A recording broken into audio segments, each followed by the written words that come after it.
नमस्ते बच्चों। इस सेशन में हम टेंसेस पढ़ेंगे, प्रेजेंट कंटिन्यूअस। आपका इंग्लिश लर्निंग कोर्स ये जारी है और पिछले सेशन जो था वो हमने प्रेजेंट सिंपल के बारे में पढ़ा था और उसके बारे में हमने बेसिक्स पढ़े थे कि प्रेजेंट सिंपल है क्या और उसके क्या क्या रूल्स हैं। इस सेशन में हम प्रेजेंट कंटिन्यूअस पढ़ेंगे, ठीक है। तो इस सेशन को स्टार्ट करेंगे, मगर उससे पहले मैं आपको प्रेजेंट सिंपल के भी कुछ चीज़ें फिर से बताना चाहता हूँ। जैसे हमने पहले भी पढ़ा था कि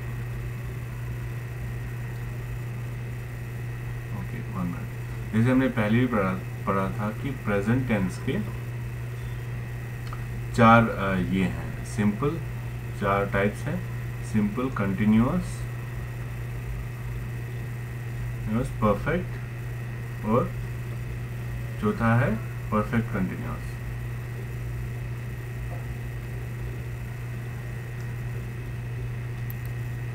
दोस्तों सिंपल प्रेजेंट सिंपल हम पढ़ ही चुके हैं पिछले सेशन में। अब हम प्रेजेंट कंटिन्यूअस पढ़ना चाहते हैं, ठीक है।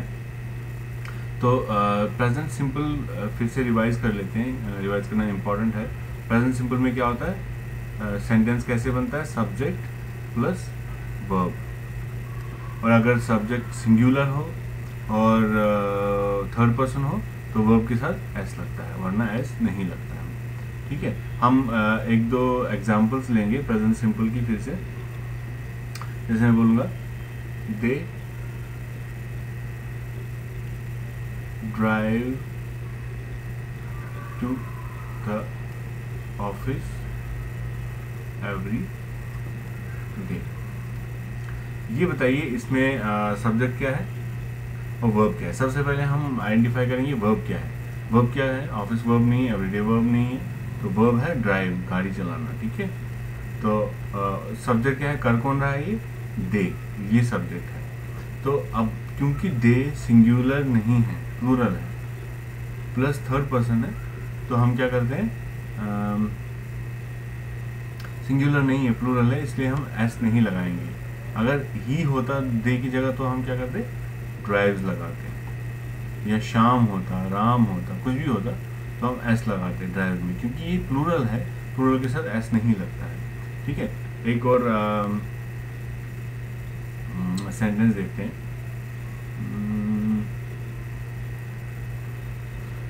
अच्छा, इसमें एक और चीज़ मैं आपको बताना चाहूँगा। मेरे ख्याल से वो मैंने पहले ही कवर कर दिया होना चाहिए था, कोई बात नहीं, इसमें हम कवर कर रहे हैं प्रेजेंट सिंपल में नेगेटिव सेंटेंसेस।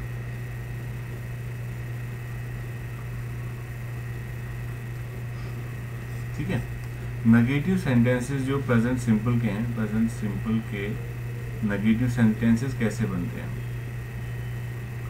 प्रेजेंट सिंपल के। देखिए, नेगेटिव सेंटेंस हमेशा नॉट लगाने से बनते हैं, है ना। तो जैसे मैं बोलूँगा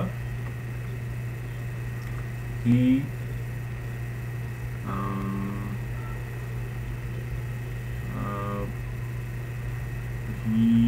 क्या बोलेंगे, ही प्लेज फुटबॉल। दोस्तों हमने एस क्यों लगाया, क्योंकि ये सिंगुलर है और थर्ड पर्सन है, इसलिए हमने एस लगाया प्ले के साथ। अगर दे होता तो क्या लगाते, तो एस नहीं लगता, दे प्ले फुटबॉल। अगर हमें इसी सेंटेंस को नेगेटिव बनाना हो तो हमें नॉट लगाना है, ठीक है। दे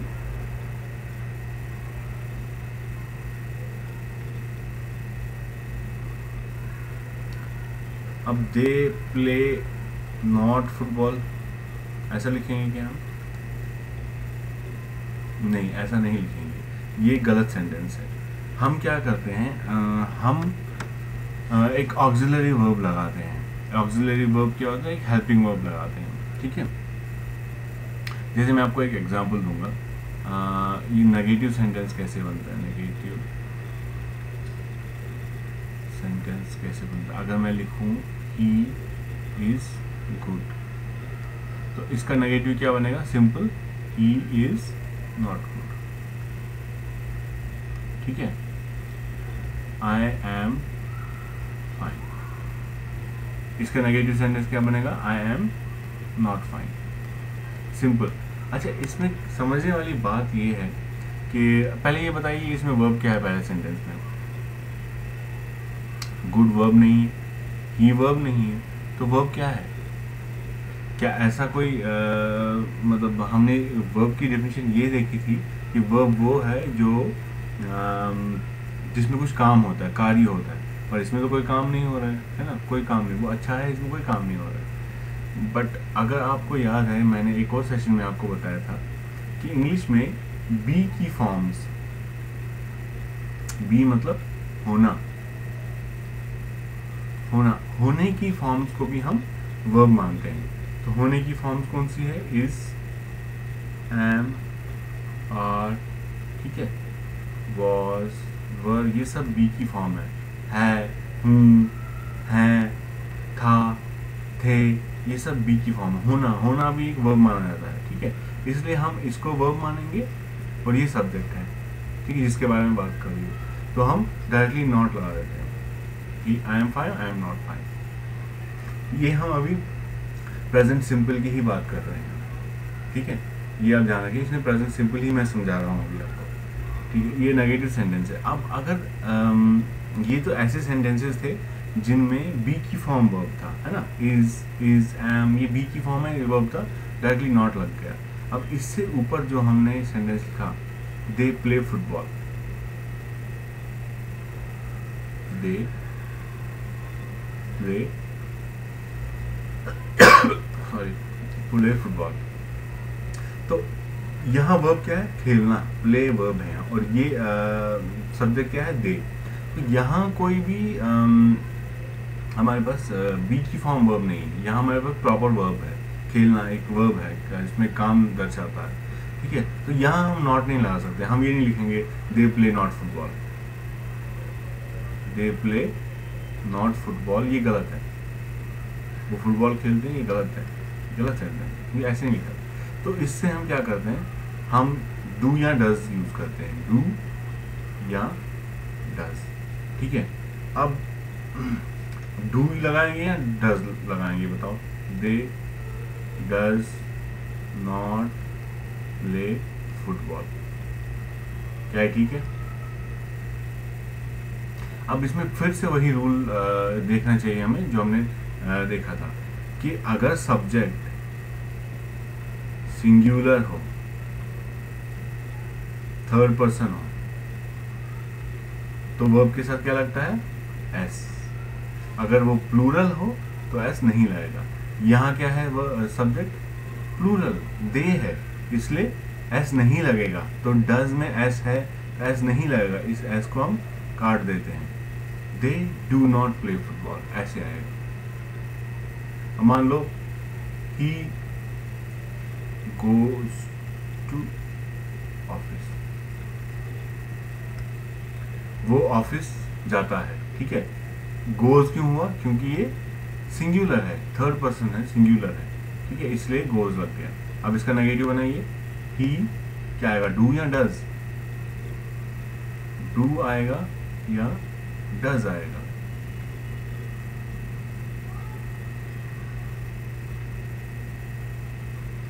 ठीक है, ये क्या है? सिंगुलर है, थर्ड पर्सन है, इसलिए सिंगुलर थर्ड पर्सन के साथ डज आएगा, ये नहीं आएगा। ही डज नॉट, हमें नेगेटिव बनाना, डज नॉट। अब क्योंकि एक बार एस आ चुका है वर्ब में, ये भी एक वर्ब की फॉर्म है, एस आ चुका है, तो इधर हम एस नहीं लगाएंगे। He does not go to office, क्या आएगा? ही डज नॉट गो।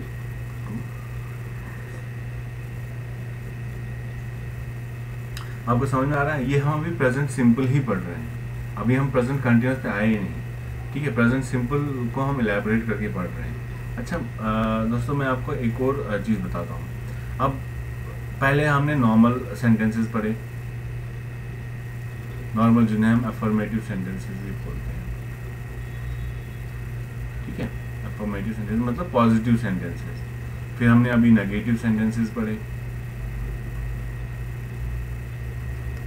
और अभी हम पढ़ेंगे क्वेश्चंस या इंटरोगेटिव सेंटेंसेस।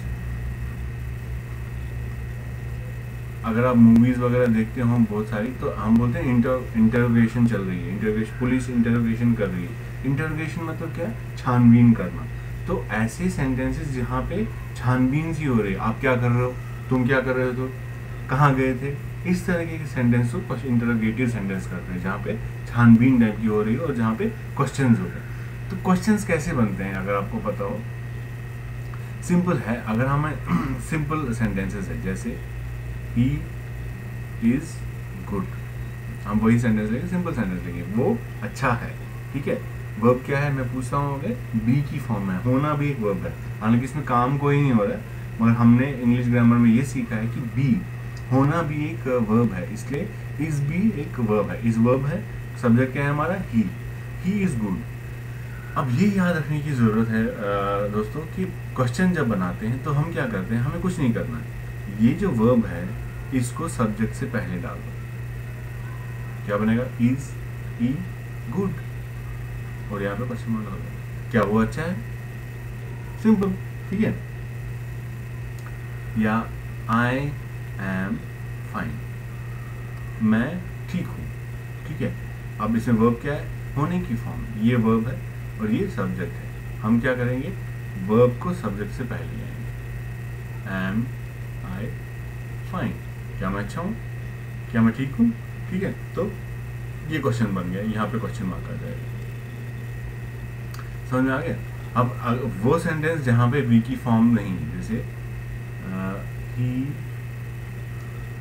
प्लेज फुटबॉल, अब इसको क्वेश्चन बनाना है, अब हम कैसे बनाएंगे, ये वर्ब को आगे ले आएंगे, तो क्या आएगा, प्लेज ही फुटबॉल, ऐसी तो कोई अंग्रेजी सुनी नहीं मैंने, ये गलत है। तो हम क्या करेंगे, वही जो इससे पहले हमने रूल देखा था, वही रूल हम फिर से अप्लाई करेंगे। तो डू या डज लगाएंगे। अब ही क्या है, थर्ड पर्सन है, सिंगुलर है, तो डू लगेगा, डज लगेगा, डज लगेगा क्योंकि एस लगेगा उसमें, तो हम क्या करेंगे, डज ही। अब क्योंकि एक बार एस लग चुका है, प्ले फुटबॉल, तो दोबारा हम एस नहीं लगाएंगे, डज ही प्ले फुटबॉल। ऐसे ही दे प्ले क्रिकेट, तो दे क्या है, प्लूरल है, इसलिए डू लगेगा, डज लगेगा, डू लगेगा, एस नहीं लगेगा, तो हम बोलेंगे डू दे प्ले क्रिकेट,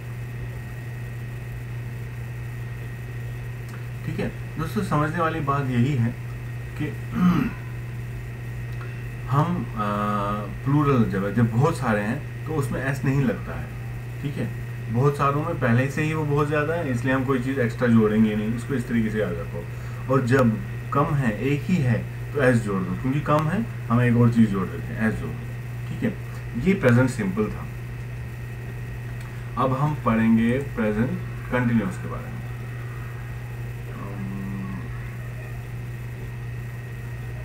एक मिनट,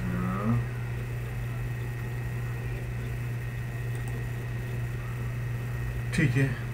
हम पढ़ने जा रहे हैं प्रेजेंट कॉन्टिन्यूअस। दोस्तों अगर आपको समझ में नहीं आ रहा है एक बार में, तो चिंता करने की कोई बात नहीं है, हम टेंसेस को एलैबोरेटली पढ़ेंगे।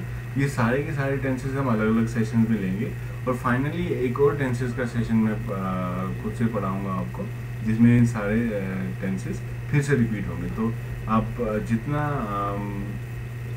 मतलब बार बार सुनेंगे इसको, बार बार इस सेशन को अटेंड करेंगे, उतना आपको ज़्यादा समझ में आएगा। अच्छा, एक और चीज़, मैं इसमें कोई टेबुलर फॉर्म नहीं दे रहा हूँ कि ये रूल है वो रूल है, क्योंकि वो रूल्स वगैरह आपको, टेबुलर फॉर्म्स वगैरह आपको किसी भी ग्रामर बुक से मिल सकता है, आपके स्कूल में, आपके जो इंटरनेट से मिल सकता है। बट मैं आपको सिर्फ समझा रहा हूँ कि ये कैसे यूज़ होता है, समझने से आपको मतलब आपको ईजी हो जाएगा, वरना रूल्स वगैरह आपको, ये टेबल वगैरह कहीं भी पता चल जाएगा, ठीक है। अब प्रेजेंट कंटिन्यूअस है, तो प्रेजेंट कंटिन्यूअस टेंस हम कहाँ यूज़ करते हैं? प्रेजेंट कंटिन्यूअस टेंस हम वहाँ यूज़ करते हैं जो कि प्रेजेंट सिचुएशंस हो और शॉर्ट टर्म के लिए हो या टेम्परेरी हो, जो जल्दी ख़त्म हो जाए, शॉर्ट टर्म। अब देखो प्रेजेंट सिंपल जो था वो जनरल बातें थी, जनरल ट्रूथ थे, मैं जाता हूँ, मैं करता हूँ, कोई टाइम लिमिट नहीं है। मगर यहाँ पे ये जो प्रेजेंट कंटिन्यूअस है ये शॉर्ट टर्म के लिए होता है। जैसे ही इज वॉकिंग, वो चल रहा है, अभी चल रहा है, तो हमेशा तो नहीं चलता रहेगा, ठीक है, कभी सोएगा, कभी उठेगा, जागेगा, तो एक टेम्परेरी शॉर्ट टर्म।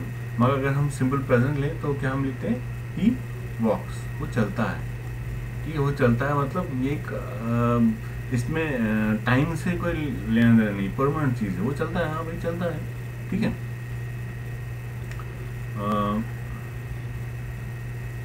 जैसे हम बोले Kate is talking to somebody, Kate किसी से बात कर रही है, ठीक है, तो ये बन जाएगा प्रेजेंट कंटिन्यूअस। अब देखो सिंपल प्रेजेंट का क्या था, सिंपल प्रेजेंट या प्रेजेंट सिंपल का उसका क्या रूल था, सब्जेक्ट प्लस वर्ब, इसमें एस या एस नहीं लगता था, ठीक है। और डू डज का भी रूल है, डू और डज, किस में डू डज लगता है, नेगेटिव और क्वेश्चन में डू डज लगता है, ठीक है। प्रेजेंट कंटिन्यूअस में क्या है, इसमें सिंपल है, सब्जेक्ट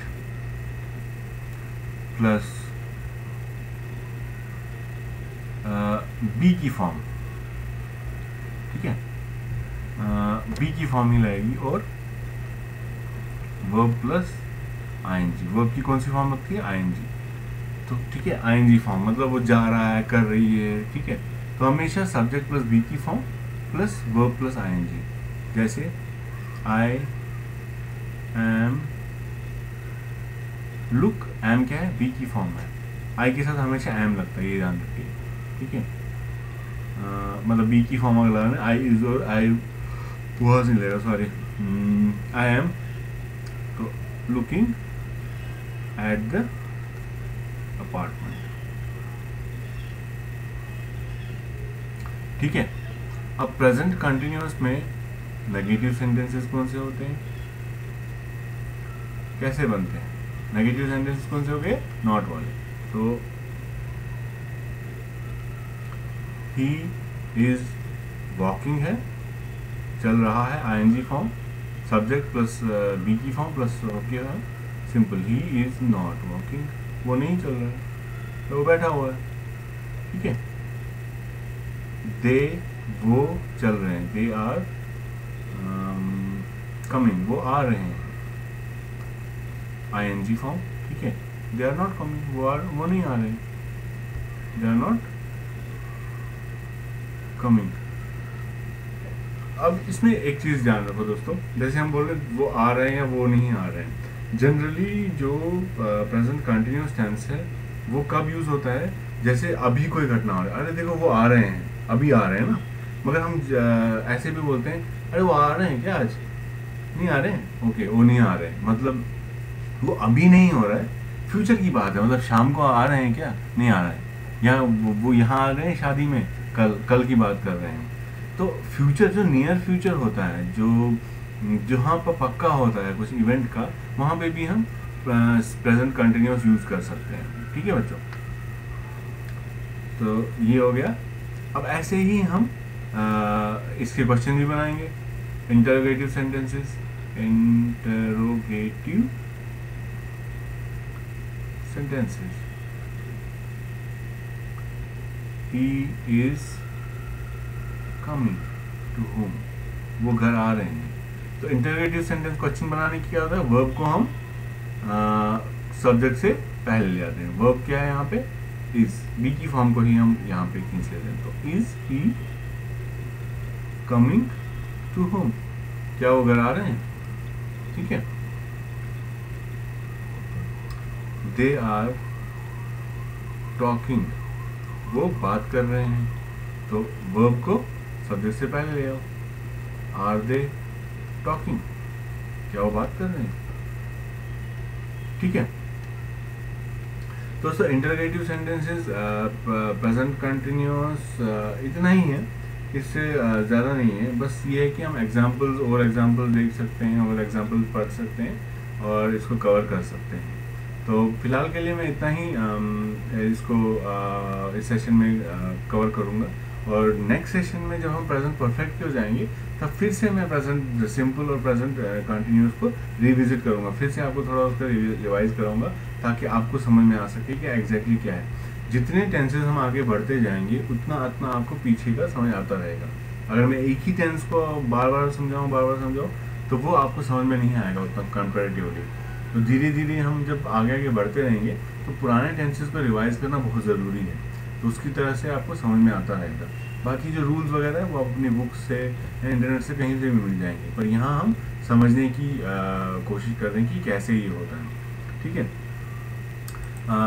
ये सेशन में यही एंड करता हूँ। दोस्तों हमने एक बुक लॉन्च की है, ई बुक है ये, अभी प्रिंट कॉपी में नहीं है अवेलेबल, प्रिंट कॉपी में भी अवेलेबल कराएंगे, एवरीबॉडी इज जीनियस। इसमें आइडियाज़ कैसे लाते हैं, यूनिक आइडियाज़ जिनसे आप अपने आप को अलग कुछ कर सकें, अलग काम कर सकें, वो यूनिक आइडियाज़ आए कैसे, तो वो लिखा हुआ है। एक थ्योरी दी है हमने, एक कंसेप्ट बनाया है IOD कंसेप्ट, जिसके यूज़ करने पे आप नए नए आइडियाज़ ला सकते हैं, नए नए आइडियाज़ पे काम कर सकते हैं। क्योंकि आजकल हर कोई आइडियाज़ के ऊपर काम करना चाहता है, अलग आइडियाज़ लाना चाहता है, पर वो आइडियाज़ उनको नहीं आते, तो ये एक प्रॉब्लम हो जाती है। ठीक है, तो ये बुक जो है अमेज़ॉन पे अवेलेबल है। इसमें काफ़ी लोग ने वो परचेज भी कर चुके हैं, काफ़ी अच्छे रिव्यूज़ भी आए हैं हमें। तो अगर आप नए आइडियाज़ पे काम करना चाहते हैं, नए नए कुछ चीज़ नया सोचना चाहते हैं, नया कुछ करना चाहते हैं, तो ये बुक ज़रूर पढ़िए। ये अमेज़ॉन पे अवेलेबल है, और आप हमारे वेबसाइट पे भी विजिट कीजिए, हमें सब्सक्राइब कीजिए, हमें फेसबुक पे लाइक कीजिए, हमें ट्विटर पे फॉलो कीजिए, और कुछ भी फीडबैक हो प्लीज़ हमें अपना फीडबैक दीजिए। धन्यवाद।